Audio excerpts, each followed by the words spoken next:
फेरि पनि यहाँलाई दर्शकहरूसँग चलचित्र प्रेरणका लागि हार्दिक अनुरोध गर्दछु। म शिवम फ्रेन्डलाई पनि हार्दिक धन्यवाद दिन चाहन्छु।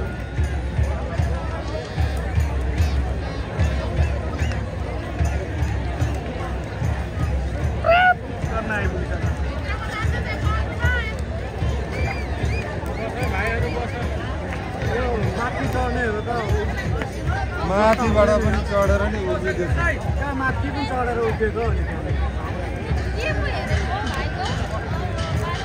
माथि चढेर नजाउँ न यार बसिदेऊ न